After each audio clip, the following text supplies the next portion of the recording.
Nigeria's unity, touted as a beacon of hope, is often overshadowed by the country's inability to truly address its deep-seated divisions. Despite the no victor, no vanquished declaration after the Civil War, the wounds of the past continue to linger, and the nation's unity feels more like a facade than a genuine coming together of its diverse peoples. The cost of the Civil War, a devastating conflict that claimed millions of lives and left lasting scars, serves as a stark reminder of the consequences of poor governance and ethnic tensions.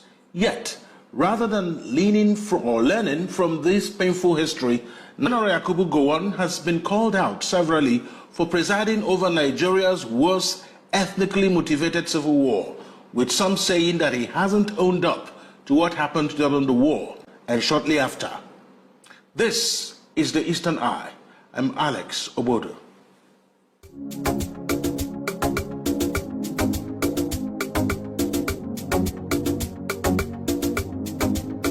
Welcome to the Eastern Eye, a program that X-rays the political, social, and economic developments around us. Joining me tonight is Tony Nnadi, Secretary General of the Lower Congress, LNC, and co-convener of the Nigerian Indigenous Ethnic Nationalities Alliance, NINAS. Thank you so much, Mr. Nnadi, for joining me tonight on the Eastern Eye. Thank you very much, and welcome, viewers. So, I guess the first question will be, with all the talk, with everything that's been mentioned, Nigeria's unity is fragile, but a lot of people say that that unity is non-negotiable. How do you balance these two?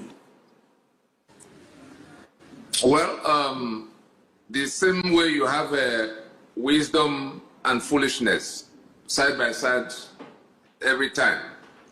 The federation we claim to be is a union of peoples, and it's an agreement to be in one union, in one political union. That brought us to being that Nigeria that we have now, aggregation of sovereignties that could have been, all on their own in independence. But having agreed to be a federation and a secular union, we came together, and the terms of coming together were clearly spelled out, such that if anyone abandons any of this, like abandoning the foundation upon which a contract stands. And so those who go around talking about non-negotiable, like Ibrahim Babangida used to say, that it wasn't our union in the first instance. It was the British that amalgamated, just by their own, just their business venture. They had to, lump us together to be able to take what they needed from here, implanting the Fulani to govern, to be in charge of everything around everywhere. So it has not been our union from the inception, and now what is supposed to make it our union is the constitution we negotiate. There were negotiations prior to 1960 independence that happened in Lancaster House in 1959. So those things were clearly spelled out.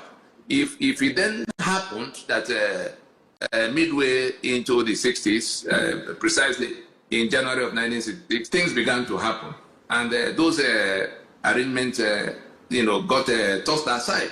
So we're no longer a federation, and we're no longer a secular union by the actions of a section of the country that embraced Sharia. You could see the map behind me very to see that there is a section of the country that embraced Sharia that is mutually exclusive with democracy and constitutionalism. And so they more or less made the union impossible. And if anybody, if in the midst of all the shout, all the demands for us to go and discuss, of course they went to Aburi in 1967, January.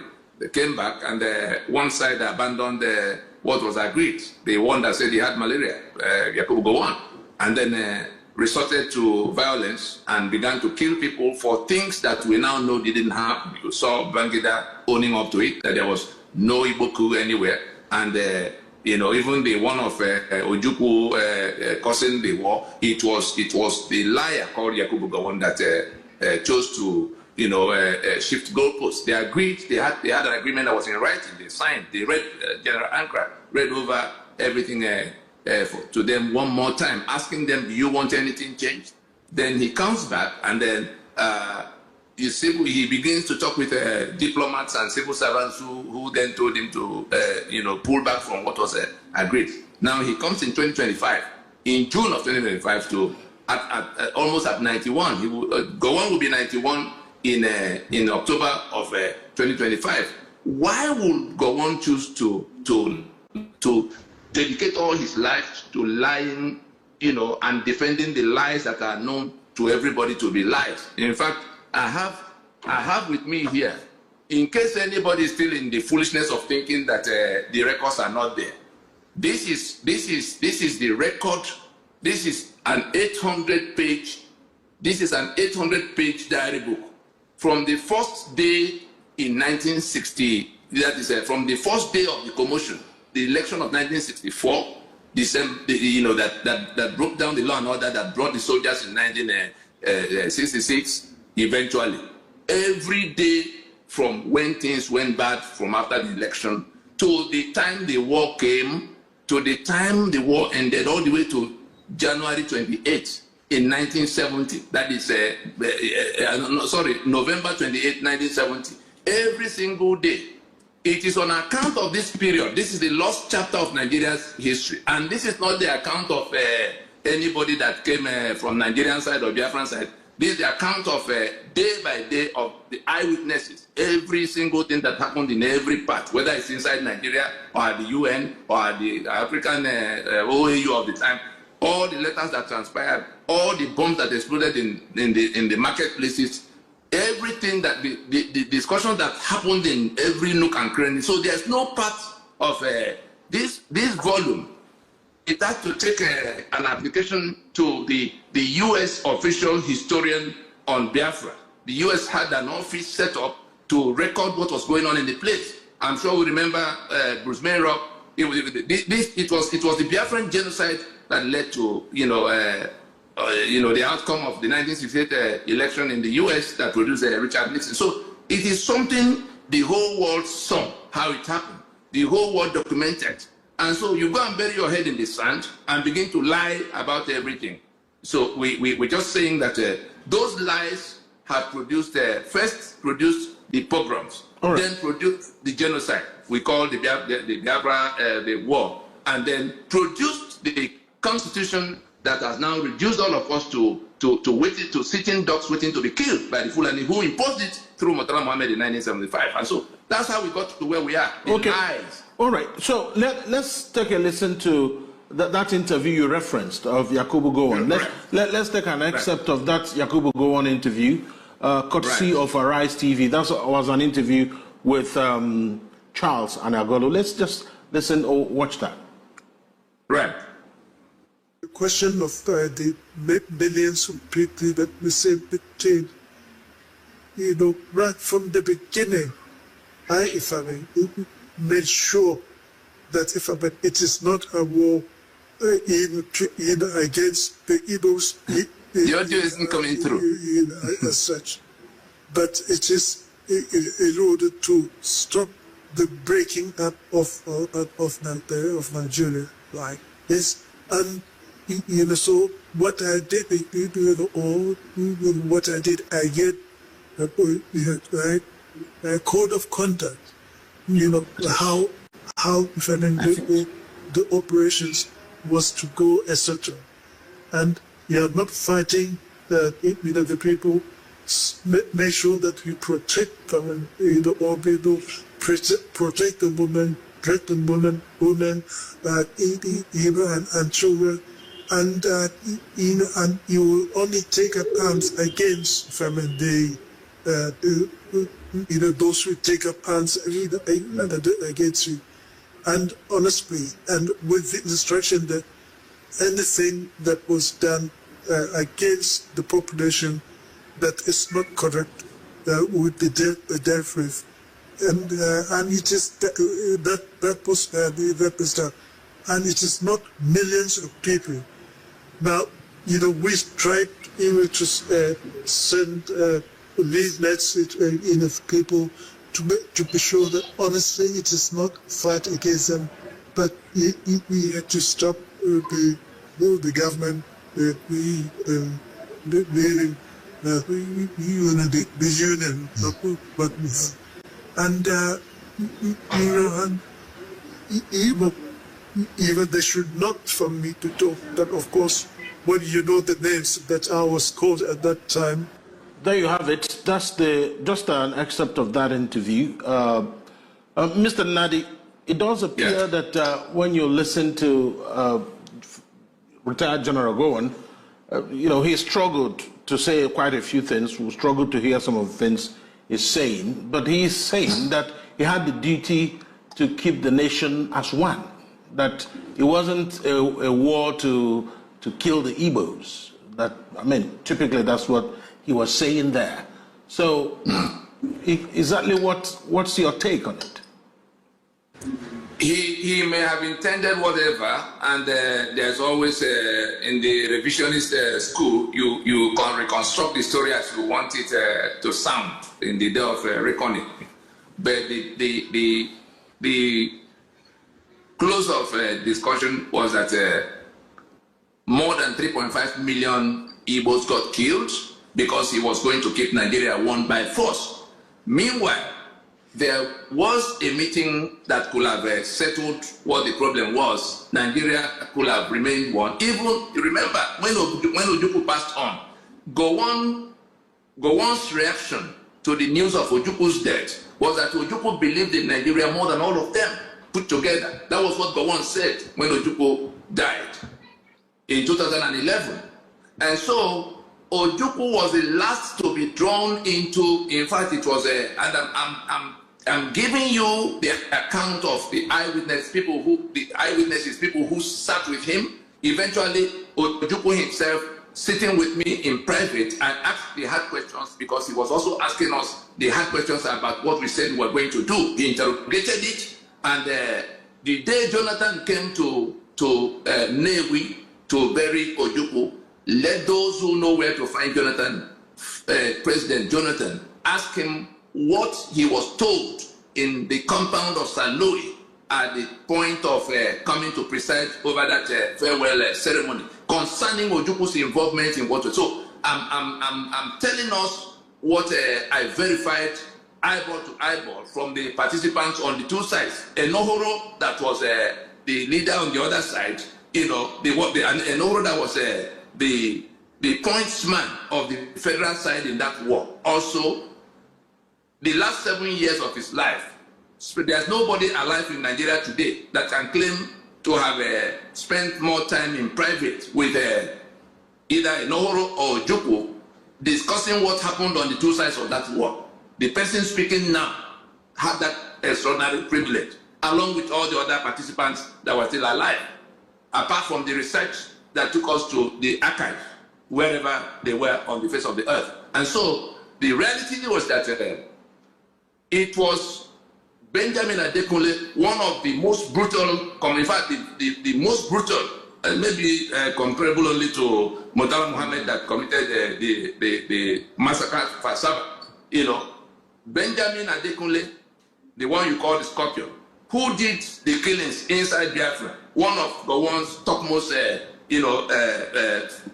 frontline commanders, said that the war was not about unity. In his memoirs, and he had been saying it from even the battlefield where foreigners were asking him, why are you killing these people in this magnitude? The soldiers have retreated. What is it? Who are you going to govern when you win this war? And Adekunle says it is not about any unity with anybody, that it was all about oil. That was Adekunle's response to why are you killing Igbo in this number? Then the children who were, the ones who were starved to death, 2 million of them. Look around Nigeria today and see what is going on. The blood that is flowing all over Nigeria as we speak is in retribution. It is the blood of the innocents that Nigeria killed in order to keep itself one. It is that instruction of Gowon that has not succeeded in keeping Nigeria one by force. Is it not by discussion? Can two work together if they do not agree? So it is a matter of let us go and agree on what we need to do. That is still the challenge today. There's no other thing that can save Nigeria from going down, because that Nigeria that is now constructed on the foundation of falsehood. You saw the constitution and the basics claiming that we submitted our sovereignty to people we never discussed with. We, the peoples of Federal Republic of Nigeria, that is, we, the owners of the sovereignty, having solemnly and firmly resolved to live in unity forever as one indivisible and indissoluble nation. Falsehood. Do hereby make and give unto ourselves the following constitution. Falsehood. And so the entire Nigeria, the entire constitution is anchored on that falsehood. Because when you go to decree number 24 of Absalom Abaka of 1999, you will see the story of how it came about the constitution. There was no meeting between the owners of Nigeria at all. The same madness that, what's his name, what's the one in the Senate now? The same madness of going around. They have advertised another amendment to a constitution we have not made. Gospel Akpabio and his co-travelers, they said they're going to go out on the 4th and 5th of July to take zonal hearing. Gospel Akpabio, which constitution do you want to amend? All of those, they are going to take money from the treasury now. They may be 5, 10 billion, 20 billion, whatever. They will share it among themselves to say they are amending constitution. Which constitution are you amending? When we say we have not made any constitution. And those who do not understand that complaint, that it is a lie that we the people solemnly resolve to live in unity forever and therefore make the constitution for ourselves. Those who do not understand the gravity of that complaint, by the owners of the lands that are aggregated into the Union of Nigeria against their will, Ijo is crying, you took their oil and gas. The Benue is bleeding, Plateau is bleeding, you are killing them off to take their land because you are now in monopoly control of guns, because you wrote it into the constitution that no one of the indigenous nationalities can organize their own security. I'm just telling you that the 36 states we have today are products of that brigandage of Gowon and his confederates. The several and sectoral local government areas, they smuggled into that constitution, not discussed with anybody.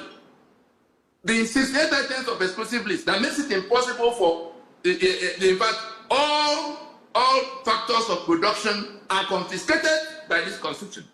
And so when characters like Peter Obi come out talking about taking people from consumption to production, we asked him, and all of those who are planning to go to election in 2027, under this constitution, 7 cycles of election, people are dying all over the place. A bunch of madmen gather in Abuja, swearing to defend and oppose the enslavement of others. And the more we try to call them to it, we went out of our way, got the owners of Nigeria together to decide how they were going to live together as one union. And we presented that outcome of 20 years of work that involved all the nationalities. Name who you know that should have been in that process that was not in that process, including the ones killing people. Buhari and his kinsmen. Buhari was personally one of the Fulani delegation, delegates to that Pronaco.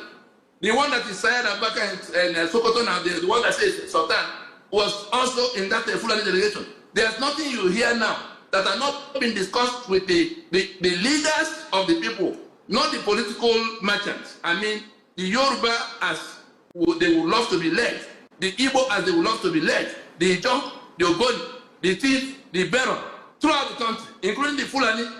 We got them to come to sit down for 2 whole years. Obasanjo, who ought to have been, midwifing all of that, went to national TV to say it will amount to treason if we call such a meeting. I'm just informing you that at the end of the day, what Gowon triggered became the basis for killing the Igbo, from the July of 1966. It was those killings, which they call pogroms, numbering hundreds of thousands, people who didn't know anything, just like the people of Yerwata did not have any quarrel with anybody, and they've been slaughtered. We've been hearing about it in Plateau, in Adamawa, in Southern Borno, in Southern Canada. All these things you hear today happened for 3 whole years inside Biafra. More than 3 million people, by Gowon's account, he said 5 million. I'm sure you listened to Paul Unongo the other time, who talked about how they participated in keeping Nigeria one, that they had to kill 3 million Igbos. A chief man that was a participant saying that was what they had to do. You had to chief the other day, sorry for what's going on now, but he said that of all the services they render to Nigeria to keep it warm, is this how they will be rewarded? You know what? Now that if we don't dress back, yes, and press up to confront the truth, yes, now Nigeria that will lead to death, and that Nigeria that is defined by this constitution. Yes, now that you've mentioned, those are struggling to keep it warm. Yes, that there are some of us who do whatever it will take to collapse that construction. Okay. Particularly those who go to swear to defend and uphold. Yes, now that you've mentioned Tortiv, we'll have a clip of where he made a speech during the president's visit to Benue recently. Let's listen to James Ayase, the Tortiv, talking about what happened in Yelwata. Let's take a listen. The second thing, Your Excellency, I must quickly talk about is some apprehension. We do have grave concern about the misinformation and misrepresentation of the security crisis in Benue State. Your Excellency, it is not herder farmers clashes, it's not communal clashes, it's not repressor attacks or skirmishes. It is this misinformation that has led to suggestions such as remain tolerant, negotiate for peace, learn to live with your neighbors.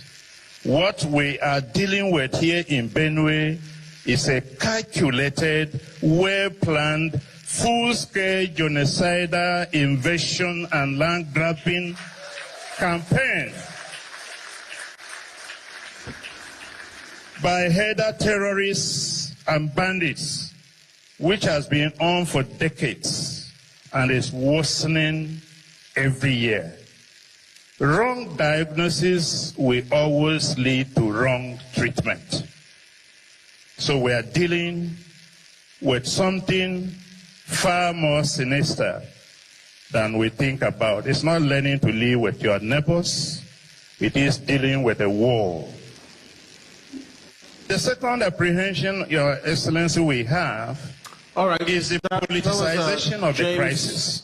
Ayase there, the Tortiv, making that point. And I'm sure you can hear me, Mr. Nnadi. He made the point. He said it's about land. It's about control. So, I mean, what's your take on this? Because he didn't mince words. He looked the president in the face and said it. I mean, they are coming to take our lands. This is not about farmer-herder clash. Someone or some people just wants our land, and they are trying to take it by force because they have superior firepower. Straight up, that's how he said it. Well, that's what it has always been. Just that we have gotten used to lying to ourselves and pretending about everything. In 2019, the US government spent 7 months listening to what we came to share with them about the Fulani conquest agenda that was being executed by way of ethnic cleansing, by wearing the garment of religion for disguise, and being led by Muhammadu Buhari, who had found it, forced his way to power by brigandage, by violence. And we saw when Rufai and Baraje and all kinds of people were confirming to us that they had to go to get the Fulani from outside Nigeria, from 16 different countries. I want us to listen carefully. We are in a war in which the Fulani from all around the Sahel are coming to Nigeria to enforce the retrieval. They say the land belongs to them because Ahmadu Bello told them so. Uthman Danfodio came on the same mission. Uthman Danfodio came on a conquest mission wearing the garment of religion. His end came in the hands of the thief. That mission was continued by Ahmadu Bello.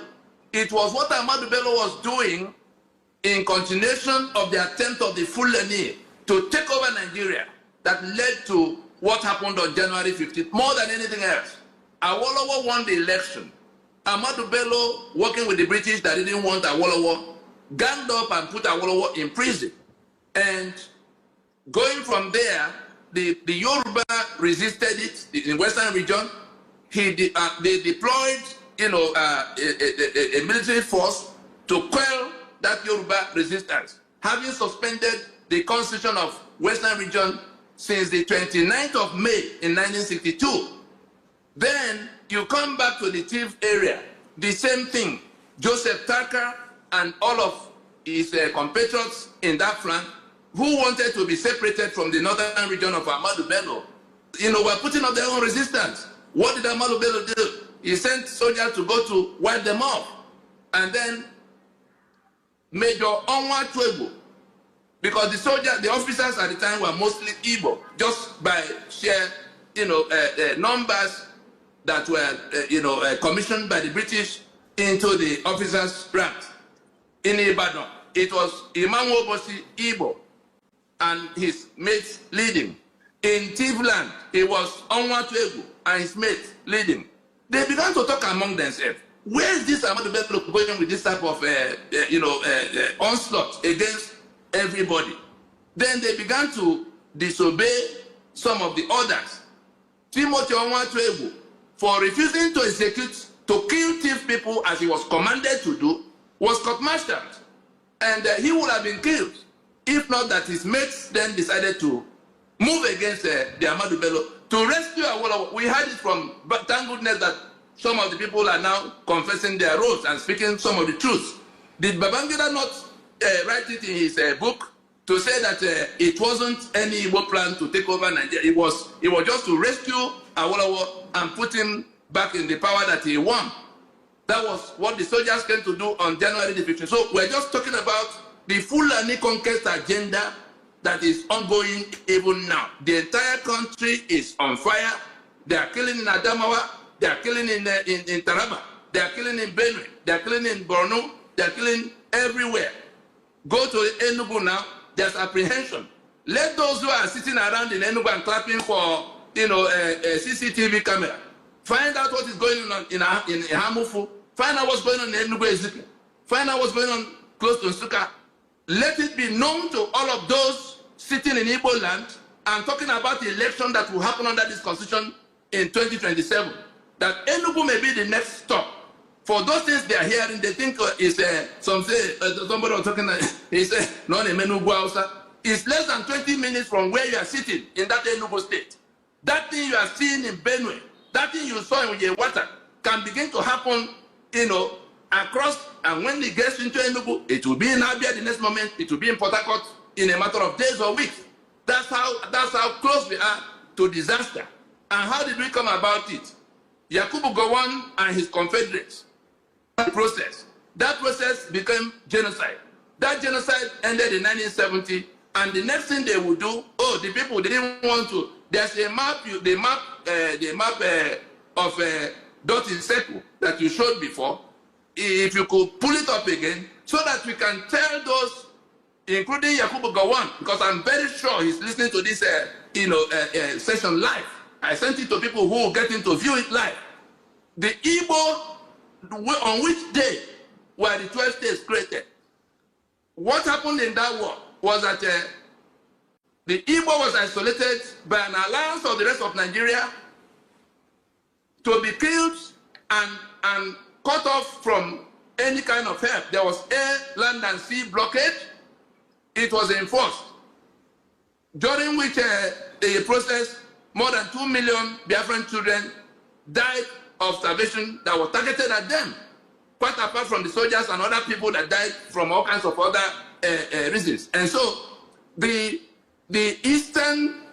southeast that you know today, eastern region was broken into three by Gowon the very day that the decision was taken to pull back from the Nigeria that was killing them.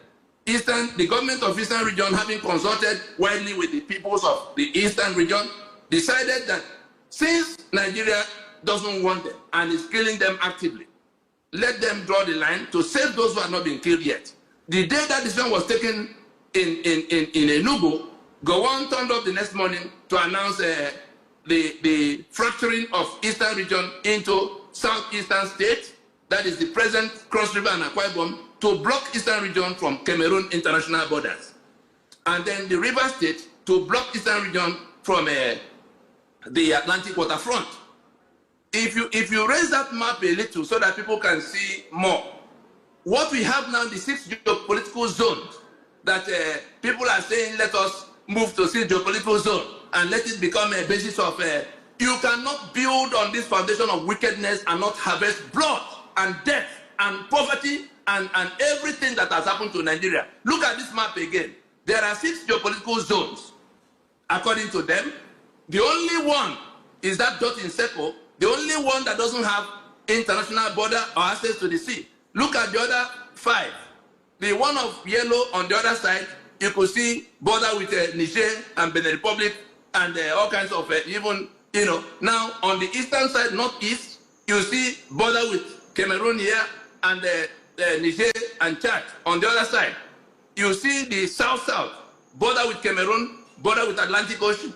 You see the southwest, border with Benin Republic, border with Atlantic Ocean. How did we come to this geopolitical zone arrangement that has everything wrong, just to continue that same decision to isolate and exclude the Igbo from everything that Nigeria is doing? And you think you can build, you say, oh, Igbo, move on. Let us just move Nigeria forward, move on. Can somebody tell the Benue people now to move on from the killings they are seeing without addressing it and stopping it? Has the genocide against the Igbo stopped? Because they now, in consequence of that war, imposed a constitution that has 58 items on the exclusive list that put the Igbo as a minority that cannot even raise their issue. They are all over the country, just believing in their country and building another country. Who else is building that Nigeria with you? Apart from the Igbo that will build in Kano, build in Lagos, build in Abuja, build in Calabar, build in Port Harcourt. Who else is building that Nigeria outside their village, outside their immediate homeland? And then you think that by decree you can structure it the way it will work for you. You are selling 3 million barrels of crude oil every day, and there's no part of it that is meant for the owners or anybody that may benefit from it in the name of by an arrangement that takes care of the citizen. Then the political merchants join these invaders and imposters to drag us to election after election, pretending we have a democracy, whereas people are being slaughtered. Their future have been sold. And we say to them, as it stands, we have a choice to make. If anybody is stupid enough to imagine that Nigeria that is built to exclude, to speed up my blood, is going to be left standing the way it is standing, such a person must be a compound fool, an idiot. And the ones that we can identify and who we have to tell before the world, even now, the ones still planning to go to election in 2027 in the face of the existential threats that are now confronting us. 4 existential threats. The first is the Fulani that is coming upon everybody from everywhere.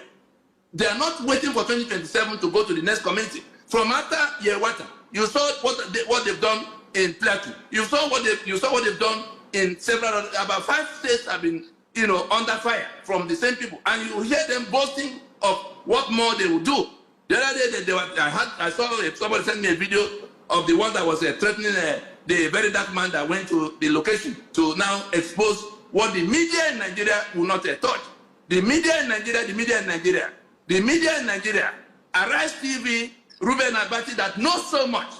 We are dancing around this matter and pretending we have a Nigeria that is growing because Bola Tinubu is sitting in Abuja and appointing all his kinsmen to be in charge of everything. The constitution that sets the house upside down is still in place. The Yoruba may be rejoicing now that their kinsman is president. I'm sorry for them, because eventually that day will come when he will not be president. Then they will turn around and begin to cry. There were other people before them who thought just by being there, The problem we have can only be solved if we go to the truth. And what is that truth? We have not agreed to be in this union in the manner it has turned into a unitary state. Yes, we have to take a break at this point. When we come back, Mr. Nnadi, you will tell us exactly what needs to be done for that for that union to be revisited, and so that the ethnic nationalities can have a say on what the constitution should be and look like. It is the exclusive. Yes, they are the only ones to make what will become constitution. Absolutely, what should be on the table of the ethnic nationalities in Nigeria? Because from everything you've said, that they are the ones who should decide what should happen to the constitution. In fact, you are saying that they should decide what the constitution should be. Yes, constitution is simply what it says, to constitute. It is the arrangement by which the owners of the sovereignty, constituent components of Nigeria, the Yoruba that could have been Yoruba country of 60 million people, the Ijaw that could have been a country of their own, the Tiv that could be a country of their own, bigger than half of the countries of the world. The arrangement by which they become one political union is what the constitution is supposed to be settling. And if you doubt me, let's go to section 14.2a of the 1999 constitution that says that sovereignty belongs to the people of Nigeria, from whom government, through this constitution, derives all its powers and authority.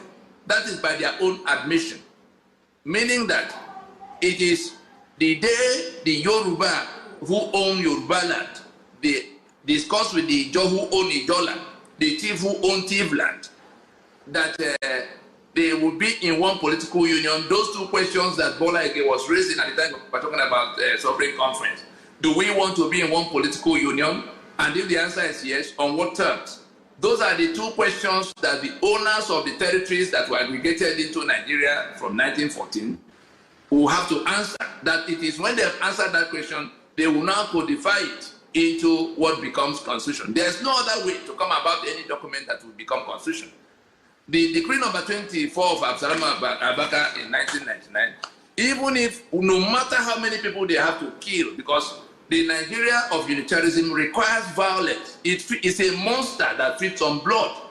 That the Nigeria you have now requires no less than, it feeds on the blood of no less than 5,000 people every day. And the organization I speak for, the NINAS, is an aggregation of all of those who have come to the realization that there's something we need to do to finish the task of forming ourselves into a political union. Right now, Nigeria is a disputed project, and having worked with a plan that took 20 years to drive from the research and the consultations that began right in 1999 when this constitution was reintroduced. It was first imposed in 1979 at the instruction of the Murtala Mohammed that commissioned the draft in 1975, coming from the war that they thought they have won, and then confiscating all the economic assets of everybody and all the powers to do anything for ourselves. I can't do electricity for myself, I can't do road for myself, I can't do any infrastructure for myself. And then lumping it all together to be managed from one corner in Abuja, including election. I can't even elect who will govern me, because there's an INEC that I have to sit in Abuja to tell me that it must be Hope Uzodinma instead of Ihedeo. That can sit in Abuja and tell me that the man who did not win anywhere has emerged as president. And then there's a Supreme Court that will agree with him. So the owners of the sovereignty that have now been, aggregated into what you call Nigeria, the entire territories you see on this map, are the ones who have the exclusive right to decide whether they want to be in union, and if yes, on what terms. Those terms will then include the formations. Do they want to be 4 regions or 3 regions or 12 states or 90 states? It is their decision to make. Therefore, Ijaw and Ogoni and Anang and Efik could be discussing at their own level. Yoruba could discuss with whoever, just the owners of the lands alone. And so it is when they've done that, they'll have their charters. They'll go to the second stage of federating. It is in that second stage that they begin to discuss what they are going to give up and what they are going to keep. It is their sovereignty. It is therefore them to decide the items that will be, more or less seconded or ceded to a central government that is their own, dictation. The federal government is their union office. That's all it is. And then it is after they've done all of that, they will now codify what they've done. For the dumb heads that are parading themselves as senators and house members in Abuja, I don't know who taught them the kind of law in which the National Assembly is now the one making constitution. And the ones that say, oh, let's go back to 1963. It is a process in which you identify the owners of the sovereignty, you allow them to discuss among themselves and agree on those two things to be in union and the terms of the union. Everything you have to write into the constitution. That we're going to be 30 states or 10 states, that we're going to have a 10 items or 20 on exclusive list, every single thing, that there will be presidential system, that there will be National Assembly of 2 chambers or 1. Every single thing written into the constitution can only be agreed upon by the owners of the sovereignty, not the government that emerges after they finish their discussion. The government that emerges is like you have formed your company and you now hire a management. That hiring process is called election.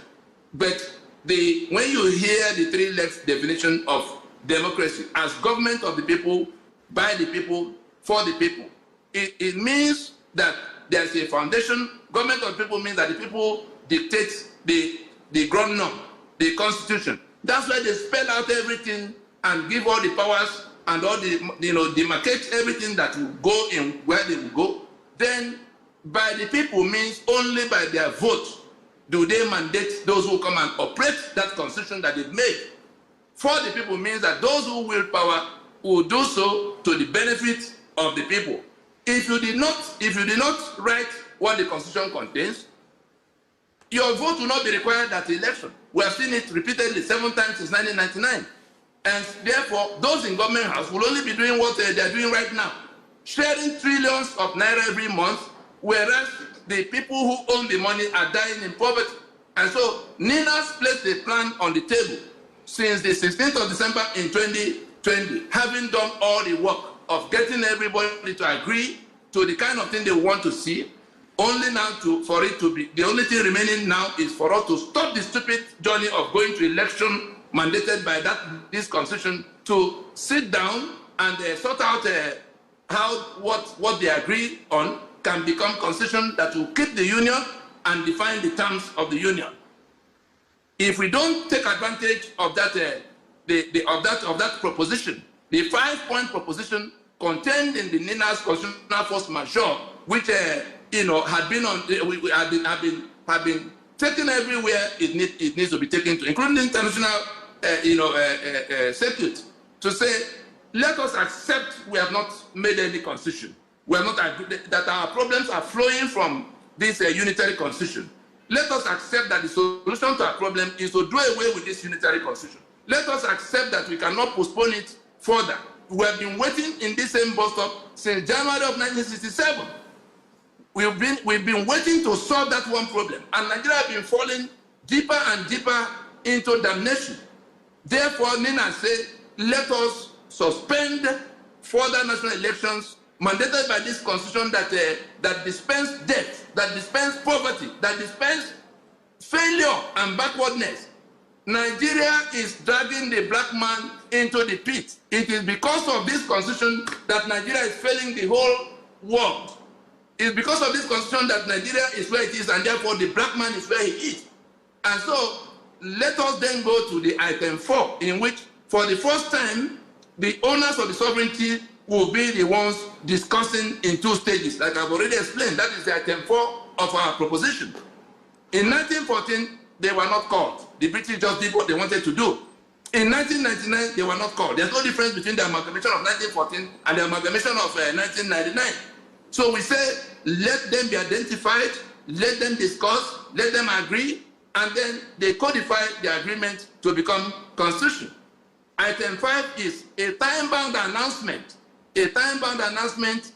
to tell the whole world that Nigeria needs to rectify a few things in-house and therefore will not be going to election in 2027, but to go immediately into a transition to rework what could become a constitution for Nigeria. We've not made any.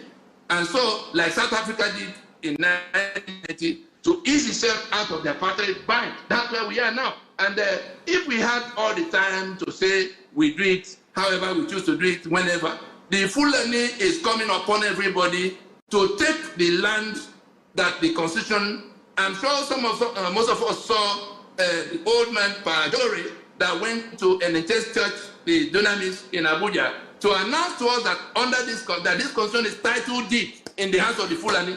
Every single thing the Fulani had done to everybody, including the killings, everything that we have complained about corruption, everything we have complained about impunity, about infrastructural decay, young people that want to take back your country, it is this constitution that took your country from you and handed over to the politicians that have sold your future and sharing your blood every month. We say, let us accept those 5 things. Ninas is now challenging the victims of this bad arrangement, whether they're in Sokoto or they're in Port Harcourt, whether they're in Benue or they're in Plateau.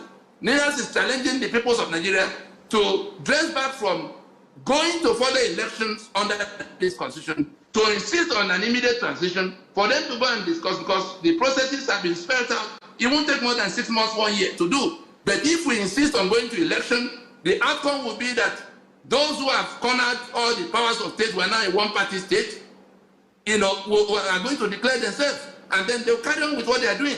If you go to election in 2027 under this constitution, when we can insist on transition to solve this problem before that 2027, you are saying that Fulani can carry on with what they are doing. You are saying that the state capture that Tinubu has orchestrated can go on, to whatever. They've suspended the rule of law long ago. All right. You are saying that the economic strangulation that is deliberately targeted at keeping you impotent. All right. Well, I mean, they know. They don't want you to be able to challenge them. That's why the economy has been strangled down. We're totally out of time now, Mr. Nnadi, and I have to thank you so much for all the points you've made tonight on the Eastern Eye.